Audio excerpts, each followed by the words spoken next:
Hello everyone. इस video में हम डिस्कस करने वाले हैं एंजाइम्स के बारे में। जैसे कि आप लोग जानते हैं, आपके बायोमोलिक्यूल्स चैप्टर में ये बहुत ही इम्पॉर्टेंट एक टॉपिक दिया हुआ है और बायोलॉजी में एंजाइम्स का काफ़ी ज़्यादा रोल होता है। कोई भी हम केमिकल रिएक्शन के बारे में बात करें तो most of the chemical reactions जो होते हैं सेल के विद इन, वो सारे के सारे एंजाइम्स की मदद से होते हैं। तो इस वीडियो में हम देखेंगे सबसे पहले एंजाइम्स क्या होता है। ओके, सबसे पहले हम बेसिक एंजाइम के बारे में बात करेंगे। उसके बाद देखेंगे ये किस तरह से कैटलिस्ट से डिफ़र करता है। आप लोग जानते हो जो कैटलिस्ट होते हैं वो भी जो रिएक्शंस होते हैं, ओके, इनऑर्गेनिक रिएक्शंस जितने भी होते हैं उसमें कैटलिस्ट यूज़ होते हैं। तो यहाँ पे हम लोग देखेंगे कि एंजाइम्स किस तरह से कैटलिस्ट से डिफ़र करते हैं। उसके बाद देखेंगे कि ये जो एंजाइम्स होते हैं इनका बायोलॉजिकल रिएक्शंस में किस तरह से यूज़ किया जाता है, ये क्या ऐसा हेल्प करते हैं बायोलॉजिकल रिएक्शन में जिसकी वजह से कि इनको हम यूज़ करते हैं। तो चलिए सबसे पहले बात करते हैं एंजाइम्स के बारे में। सबसे बेसिक क्वेश्चन, सबसे important question, what are enzymes. तो एंजाइम्स क्या होते हैं? सबसे पहला आपको ऑप्शंस दिख रहा होगा कि enzymes are the biochemical catalyst the speed of the reaction. वो रिएक्शन को स्पीड अप कर देते हैं। ये कहाँ पे यूज़ होंगे? ये बायोलॉजिकल सिस्टम में यूज़ होंगे, राइट। बायोलॉजिकल सिस्टम मतलब सेल होगा, सेल के अंदर जो भी रिएक्शंस चल रहे हैं उनके अंदर हम एंजाइम्स को यूज़ करते हैं। यहाँ पर सबसे एक इम्पॉर्टेंट चीज़ दिया हुआ है, these are the biochemical catalyst. Catalyst का नाम आ रहा है यहाँ पे, और कैटलिस्ट के बारे में आप लोग ये बेसिक सा जानते ही होंगे कि कैटलिस्ट जब कोई रिएक्शन में यूज़ होता है तो वो रिएक्शन को स्पीड अप करता है। इसी वजह से हम एंजाइम्स को क्या बोलते हैं? बायोकेमिकल कैटलिस्ट, क्योंकि ये बायोलॉजिकल सिस्टम में वही रिएक्शन को स्पीड अप करने के लिए यूज़ होता है। बायोलॉजिकल कैटलिस्ट बोल सकते हैं या फिर इनको हम बायोकेमिकल कैटलिस्ट भी बोल सकते हैं। इसके बाद हम थर्ड पॉइंट के बारे में बात करते हैं, उसके बाद सेकंड पे जाएंगे। थर्ड पॉइंट यहाँ पे लिखा हुआ है, most of the enzymes are proteins, okay, but some are also catalytic RNA molecules, these are called as ribozymes. ये बहुत ही इंपॉर्टेंट पॉइंट है, एग्जाम पॉइंट ऑफ व्यू से कई बार इससे क्वेश्चंस आते रहते हैं। तो चलिए देखते हैं कि ये एंजाइम्स को प्रोटीन्स कैसे बोलते हैं। ओके, जो प्रोटीन्स होते हैं उनके स्ट्रक्चर के बारे में अगर आपको याद हो तो हमने 4 तरह के स्ट्रक्चर के बारे में डिस्कशन किया था। Primary structure, secondary structure, tertiary structure and quaternary structure. जो प्राइमरी स्ट्रक्चर होता है वो linear chain of amino acids होते हैं प्रोटीन के, राइट।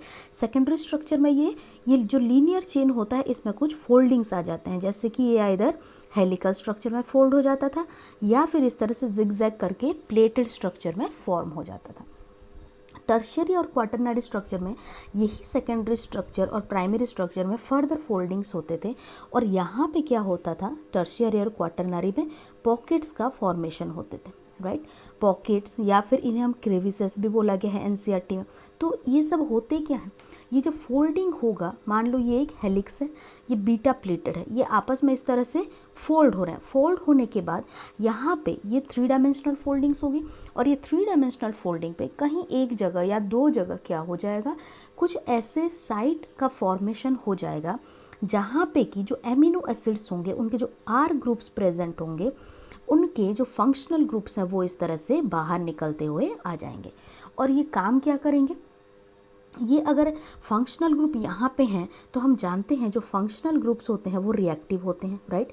तो जब हम इस पर्टिकुलर प्रोटीन स्ट्रक्चर को किसी रिएक्शन में ऐड करेंगे तो वो क्या करेगा, सबस्ट्रेट को यहाँ पे बाइंड कर लेगा। अगर सबस्ट्रेट को बाइंड कर रहा है तो इसके पास ये भी कैपेसिटी है कि सबस्ट्रेट के साथ ये बॉन्ड फॉर्मेशन कर ले। इसी तरह से ये जो पॉकेट्स हैं और ये जो क्रेविसेस हैं ये काम करते हैं। तो यही जो टर्शियरी और क्वाटरनरी स्ट्रक्चर्स होते हैं इन्हीं को हम क्या बोलते हैं, प्रोटीन्स बोलते हैं। मतलब ये प्रोटीन का फॉर्मेशन, ये जो टर्शियरी और क्वाटरनरी प्रोटीन के स्ट्रक्चर्स होते हैं ये एंजाइम्स का फॉर्मेशन करते हैं। और ये एंजाइम्स में क्या रहता है, ये पॉकेट्स प्रेजेंट होते हैं और इन्हीं पॉकेट्स के अंदर जो सबस्ट्रेट मॉलिक्यूल है वो अपना शेप चेंज कर लेता है और चेंज करने के बाद एक दूसरे प्रोडक्ट में कन्वर्ट हो जाता है। ये एक बेसिक सा फंडामेंटल सा थियोरी है एंजाइम्स के पीछे, ओके। उसके बाद यहाँ पे देखिए बहुत सारे जो एंजाइम्स होते हैं 99% एंजाइम्स जो होंगे वो प्रोटीन ही होंगे। हमने अभी देखा प्रोटीन का जो टर्शियरी एंड क्वाटरनरी स्ट्रक्चर है वही एंजाइम्स का फॉर्मेशन कर सकता है। प्राइमरी और सेकेंडरी जो होते हैं वो एंजाइम नहीं बना सकते, वो इसीलिए क्योंकि उनमें वो क्रेविसेस नहीं बन सकते, वो पॉकेट्स वहाँ पे फॉर्म नहीं हो सकते। क्योंकि आपको पता होगा जो प्राइमरी स्ट्रक्चर होता है, हमने अभी डिस्कस किया कि वो linear chain of amino acids होते हैं। ये लीनियर है तो यहाँ पे कोई फोल्डिंग ही नहीं है, और फोल्डिंग नहीं है तो कोई पॉकेट बन ही नहीं सकता। और सेकेंडरी स्ट्रक्चर के बारे में अगर बात करें तो वो आइदर हेलिकल हो सकता है या फिर प्लीटेड हो सकता है। लेकिन हेलिकल स्ट्रक्चर में भी आपस में हाइड्रोजन बॉन्ड का फॉर्मेशन होता है, लेकिन कोई पॉकेट जैसा स्ट्रक्चर फॉर्म नहीं हो सकता जहाँ पे कि सबस्ट्रेट मॉलिक्यूल जाके अटैच हो सके और वो प्रोडक्ट में कन्वर्ट हो सके। तो अभी देखा हमने कि 99% प्रोटीन्स जो होते हैं, 99% एंजाइम्स जो होते हैं वो प्रोटीन से बने हुए होते हैं। लेकिन कुछ ऐसे भी एंजाइम्स हैं जो प्रोटीन से ना बन के आरएनए से बने हों, राइट। तो आरएनए हम क्या जानते हैं कि ये एक न्यूक्लिक एसिड की तरह काम करता है, लेकिन आरएनए कभी कभी एंजाइम की तरह भी काम कर सकता है। आरएनए एज ए कैटलिस्ट, ये आप लोग जब 12th में जाएंगे तब इसके बारे में डिस्कशन करेंगे अच्छे से। तो आरएनए और क्या काम कर सकता है, ये एज ए कैटलिस्ट भी यूज़ हो सकता है। और ये जब कैटलिस्ट की तरह यूज़ होगा इसको हम क्या बोलते हैं, राइबोजाइम्स बोलते हैं। जैसे कि आपने राइबोसोम का स्ट्रक्चर सेल बायोलॉजी में कंप्लीट कर लिया है, राइट। तो जो राइबोसोम्स होते हैं उनके दो सब यूनिट्स होते हैं। एक तो अगर प्रोकैरियोट्स के बारे में बात करें तो वो 70S का राइबोसोम होगा, 70S हो तो जो स्मॉलर सब यूनिट होगा वो 30S होगा, और जो लार्जर सब यूनिट होगा वो 50S का होगा। ये जो 50S और 30S सब यूनिट होते हैं ये फर्दर डिवाइड होते हैं और भी अलग अलग छोटे छोटे सब यूनिट से बने हुए होते हैं। और ये राइबोसोम्स जो होते हैं इनका काम क्या होता है, जब mRNA आता है mRNA के ऊपर इस तरह से ये अटैच होते हैं और इसके बाद ये क्या करते हैं, प्रोटीन का सिंथेसिस करते हैं, राइट। इसका मतलब एडिशनल हम बाहर से कोई एंजाइम इस रिएक्शन में यूज़ नहीं कर रहे हैं, सिर्फ और सिर्फ क्या यूज़ हो रहा है, राइबोसोम यूज़ हो रहा है, उसके साथ एक mRNA यूज़ हो रहा है। और आप लोग बेसिक अगर पढ़े हो तो उसमें आपने ये देखा होगा कि आरएनए से प्रोटीन का सिंथेसिस ये कौन करता है, ये करेगा राइबोसोम, राइट। तो यहाँ पे हमने एडिशनल बाहर से कोई एंजाइम यूज़ नहीं किया है। तो यहाँ पे एंजाइम की तरह और कैटलिस्ट की तरह कौन यूज़ होता है, राइबोजाइम। राइबोजाइम के अंदर क्या क्या प्रेजेंट होते हैं, एक तो आरएनए मॉलिक्यूल प्रेजेंट होता है प्लस प्रोटीन होता है, right. Ribosome is composed of RNA and protein. तो यहाँ पे इस राइबोसोम में जो आरएनए मॉलिक्यूल्स प्रेजेंट होते हैं ये एज ए कैटलिस्ट बिहेव करते हैं, और वो क्या करेंगे, जो आरएनए मॉलिक्यूल होगा उसमें से वो प्रोटीन बनाएंगे। तो ये अगर हम ऑल ओवर पूरे सेल को देखें तो यहाँ पे मैक्सिमम जो एंजाइम्स प्रेजेंट होंगे वो प्रोटीनेशियस होंगे, और ये राइबोजाइम्स जो होते हैं या RNA acting as an enzyme ये बहुत ही कम अमाउंट में आपको देखने को मिलेगा, लेस देन 1% या अप्रॉक्स 1% आप मान सकते हो। यहाँ पे सेकंड पॉइंट देख लेते हैं एक बार। यहाँ पे ये दिया है दे आर टर्शियरी और क्वाटरनरी स्ट्रक्चर। अभी थोड़ी देर पहले हमने देखा कि जो एंजाइम्स होते हैं वो आइदर टर्शियरी हो सकते हैं या फिर क्वाटरनरी हो सकते हैं, वो प्राइमरी और सेकेंडरी स्ट्रक्चर के नहीं होंगे। Where active sites are present which brings the reaction. Active sites क्या होते हैं, वही जो पॉकेट्स के बारे में हमने बात किया उन्हीं को एक्टिव साइट्स बोला जाता है। एक्टिव साइट के बारे में हम डिटेल में नेक्स्ट वीडियो में डिस्कस करेंगे, जहाँ पे हम डिटेल में एंजाइम का फंक्शन डिस्कस करेंगे, ओके। तो नेक्स्ट और कुछ पॉइंट्स के बारे में देख लेते हैं कि कैटलिस्ट से किस तरह से एंजाइम्स डिफ़र करते हैं, ओके। तो सबसे पहला इंपॉर्टेंट चीज़ यही आ जाता है कि जो एंजाइम्स होते हैं वो प्रोटीन से बने हुए होते हैं और ये आरएनए से बने हुए होंगे, लेकिन जो इनऑर्गेनिक कैटलिस्ट होते हैं वो इनऑर्गेनिक कंपाउंड से बने होते हैं। जैसे कि अगर एग्जाम्पल देखें तो Mg+2, ओके, ये भी कभी कभी एज ए कैटलिस्ट काम करता है, right. Vanadium as a catalyst कभी कभी काम करता है। Mn+2 ये भी कैटलिस्ट की तरह काम करता है। तो ये सारे के सारे आयन्स होते हैं, आइदर आयन होंगे या फिर कोई दूसरा इनऑर्गेनिक कंपाउंड प्रेजेंट होगा। लेकिन यहाँ पे आपको साफ साफ दिख रहा है कि ये जो आयन्स होते हैं ये प्रोटीनेशियस नहीं है। लेकिन अभी हमने डिस्कस किया जो एंजाइम्स होंगे वो आइदर प्रोटीन से बने हुए होंगे या फिर आरएनए से बने हुए होंगे। और एक इम्पॉर्टेंट चीज़, जो एंजाइम्स होते हैं वो सेल खुद प्रोड्यूस करता है उन लोगों को और खुद के मेटाबॉलिक रिएक्शंस में उनको यूज़ करेगा। लेकिन जो कैटलिस्ट्स होते हैं वो इनऑर्गेनिक मॉलिक्यूल्स होते हैं, जो बाहर से कोई मिनरल से आया होगा या फिर कोई दूसरे जो मॉलिक्यूल्स होते हैं अर्थ में उनमें से बना हुआ होगा। दूसरा इंपॉर्टेंट पॉइंट ये है कि inorganic catalyst can work efficiently in high temperature and high pressure but enzymes will be damaged. मतलब जो इनऑर्गेनिक कैटलिस्ट होते हैं, ओके, वो लोग हाई टेम्परेचर पे भी वर्क कर सकते हैं, मतलब स्टेबल रह सकते हैं। अगर हम Mg+2 के बारे में बात करें, मैग्नीशियम आयन के बारे में, तो ये हाई टेम्परेचर में भी अपना एक्टिविटी वैसा ही रखेगा। जो काम ये लो टेम्परेचर पे कर रहा था या एक स्पेसिफिक टेम्परेचर पे, नॉर्मल रूम टेम्परेचर पे कर रहा था, वही सेम काम ये हाई टेम्परेचर पे भी करेगा।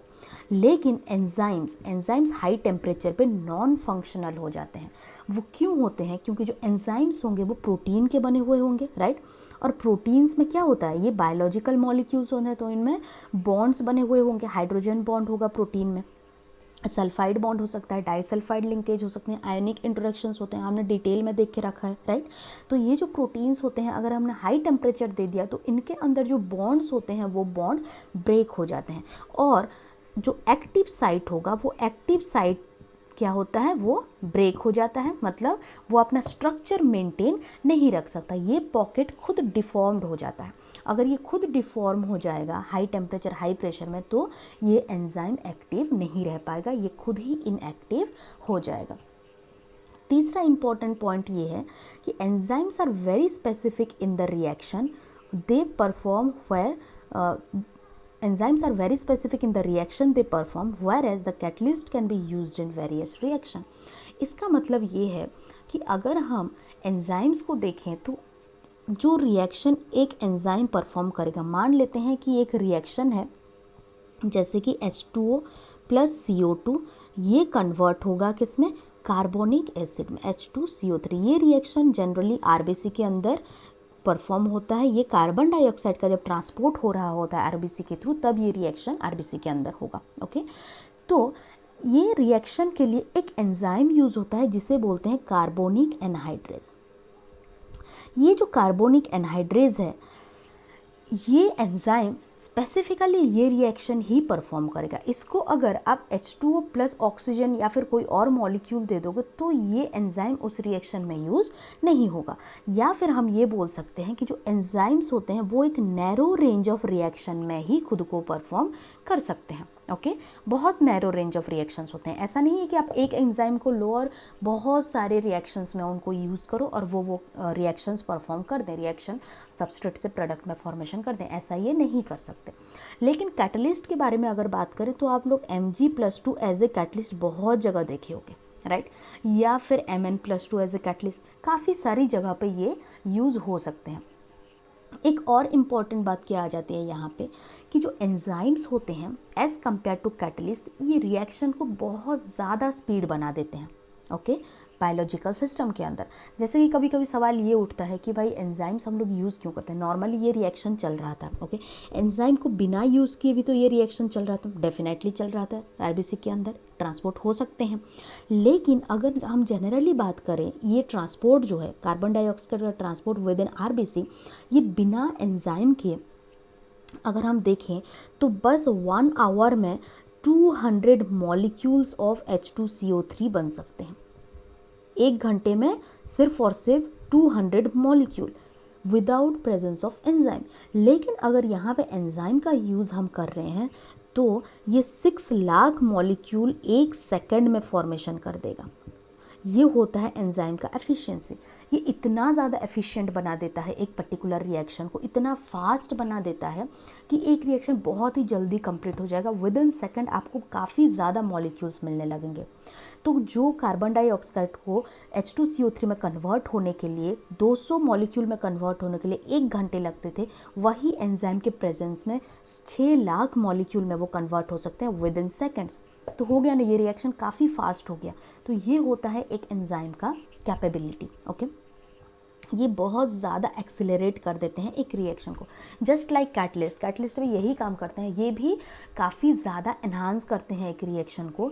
लेकिन ये जो एंजाइम्स होते हैं ये हम बायोलॉजिकल सिस्टम में यूज़ करते हैं। हालांकि जो कैटलिस्ट होते हैं ये भी कभी कभी बायोलॉजिकल सिस्टम में यूज़ होगा। हम लोग जब एंजाइम्स के बारे में फर्दर डिस्कशन करेंगे तब हम देखेंगे कि जो एंजाइम्स होते हैं उनको भी कैटलिस्ट चाहिए और उनको भी जो कुछ मॉलिक्यूल्स चाहिए होते हैं, इनऑर्गेनिक मॉलिक्यूल्स, जिनके थ्रू कि वो एक्टिव हो सकते हैं।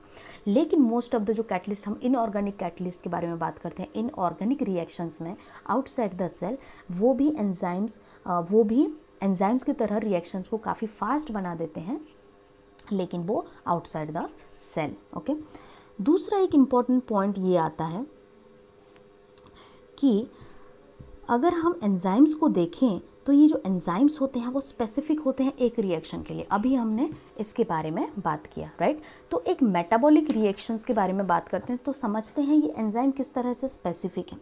एक मेटाबॉलिक रिएक्शन को लेते हैं हम, ग्लूकोज से पायरुविक एसिड का फॉर्मेशन होना। ये आप लोग रेस्पिरेशन में 10th में पढ़े होंगे, थोड़ा बहुत इसके बारे में आपको आइडिया होगा। जब ग्लूकोज का ब्रेकडाउन होता है तो 2 पायरुविक एसिड का फॉर्मेशन होता है, राइट। ये होता है जनरली एक ग्लाइकोलिसिस प्रोसेस बोलते हैं, और ये रिएक्शन आपको पता भी होगा। लेकिन ये जो रिएक्शन है ये एक मेटाबॉलिक रिएक्शन है, और मेटाबॉलिक रिएक्शन क्या होते हैं, इनके अंदर कई सारे और भी छोटे छोटे स्टेप्स इन्वॉल्व होंगे। ये ग्लूकोज से पायरुविक एसिड का फॉर्मेशन, इसके अंदर 10 स्टेप्स होते हैं, जिसके बारे में हम अभी रेस्पिरेशन चैप्टर में डिस्कस करेंगे जब हम वो चैप्टर कवर करेंगे। ओके, तो इसके अंदर 10 स्टेप्स होते हैं और ये 10 स्टेप में 10 अलग अलग एंजाइम्स यूज़ होंगे। इसके बाद भी ये जो पायरुविक एसिड का फॉर्मेशन होता है, ये पायरुविक एसिड का भी अलग अलग फेट होता है। मान लो ये पायरुविक एसिड मसल में है, अगर ये मसल के अंदर है तो आप जानते हो पायरुविक एसिड से बन जाता है लैक्टिक एसिड, ये लैक्टिक एसिड बनाने लगेगा। लेकिन अगर ये किसी बैक्टीरियल या ईस्ट के अंदर अगर है तो ये ईस्ट से यहाँ पे क्या बनने लगेगा, ये यहाँ पे इथेनॉल का फॉर्मेशन होने लगेगा। ओके, तो यहाँ पे भी अलग अलग तरह के एंजाइम्स यूज़ होते हैं और ये रिएक्शन को परफॉर्म करते हैं। ऐसा नहीं है कि ग्लूकोज से पायरुविक एसिड का फॉर्मेशन हो रहा है तो उसमें एक ही एंजाइम यूज़ होगा। यहाँ पे 10 स्टेप प्रेजेंट होते हैं, 10 स्टेप में 10 अलग अलग एंजाइम्स का रोल आता है। तो ये होता है डाइवर्सिटी ऑफ एंजाइम, किस तरह से हर एक रिएक्शंस जो होता है, जो सबस्ट्रेट प्रोडक्ट में कन्वर्ट होगा उसमें एक स्पेसिफिक चेंज होगा, और वो चेंज एक स्पेसिफिक एंजाइम ही परफॉर्म कर सकता है, कोई दूसरा एंजाइम उसको परफॉर्म नहीं कर सकता। नेक्स्ट और कुछ पॉइंट्स के बारे में डिस्कस करते हैं कि catalyst are not affected by protein poisons whereas enzymes become inactive in protein poison. Definitely जो कैटलिस्ट होते हैं वो इनऑर्गेनिक मॉलिक्यूल्स होते हैं, उनके ऊपर प्रोटीन पॉइजन का कोई असर नहीं होगा। लेकिन एंजाइम्स प्रोटीनेशियस होते हैं, उनमें अगर हम प्रोटीन पॉइजन डाल देंगे तो वो क्या हो सकता है, उनके जो स्ट्रक्चर्स होते हैं उनमें डिफॉर्मिटी आ सकती है। ओके, कुछ बॉन्ड्स उसमें ब्रेक हो सकते हैं। अगर एंजाइम्स के अंदर बॉन्ड्स का ब्रेकेज हो गया तो वो फंक्शनल नहीं रहेंगे, वो नॉन फंक्शनल हो जाएंगे। फोर्थ पॉइंट ये दिया है कि there are sometimes more than one enzyme used in a metabolic pathway. अभी हमने देखा कि जो ग्लाइकोलिसिस होता है, जहाँ पे कि ग्लूकोज कन्वर्ट होता है पायरुविक एसिड में, वहाँ पे 10 स्टेप्स होते हैं और 10 स्टेप में अलग अलग एंजाइम्स यूज होते हैं। लेकिन अगर ग्लाइकोलिसिस होल हम बात करें तो ये एक मेटाबॉलिक पाथवे है। ओके, एक मेटाबॉलिक पाथवे में उसके अंदर 10 सब स्टेप्स हैं और उस 10 सब स्टेप्स में अलग अलग एंजाइम्स यूज हो रहे हैं, मोर than one enzyme in one metabolic pathway. अगर हम एंजाइम कैटलाइज्ड रिएक्शन का एक एग्जांपल देखें तो मैंने अभी आपको 2 एग्जांपल्स बताया। एक तो है ग्लाइकोलिसिस का एग्जांपल, जहाँ पे कि ग्लूकोज जो होता था वो कन्वर्ट हो जाता था पायरुविक एसिड में, और इसके अंदर 10 अलग अलग एंजाइम्स यूज हो सकते थे। और दूसरा एक बहुत ही इंपॉर्टेंट एग्जांपल बताया था H2O प्लस कार्बन डाइऑक्साइड। ये जो रिएक्शंस होते हैं ये कार्बोनिक एनहाइड्रेज एंजाइम के प्रेजेंस में H2CO3 में कन्वर्ट होता है। ये कहाँ पे होगा, ये RBC के अंदर हो जाएगा। ओके, यहाँ तक हमने आज डिस्कस किया। ये था कुछ बेसिक्स पॉइंट एंजाइम्स के बारे में जो कि आपको पता होनी चाहिए। एंजाइम किस तरह से कैटलिस्ट से डिफ़र करता है ये आपको पता होनी चाहिए। इसके बाद नेक्स्ट वीडियो में हम ये डिस्कस करेंगे कि जो एंजाइम्स होते हैं वो काम किस तरह से करते हैं, उनके क्या क्या मैकेनिज़म्स ऑफ एक्शंस होते हैं, किस तरह से वो काम करेंगे, उनका काम करने का तरीका क्या होगा, ये सब कुछ हम नेक्स्ट वीडियो में डिस्कस करेंगे। तो होप कि आपको ये पॉइंट्स आज समझ में आ गया होगा जो भी हमने डिस्कस किया। So thank you very much for watching this video.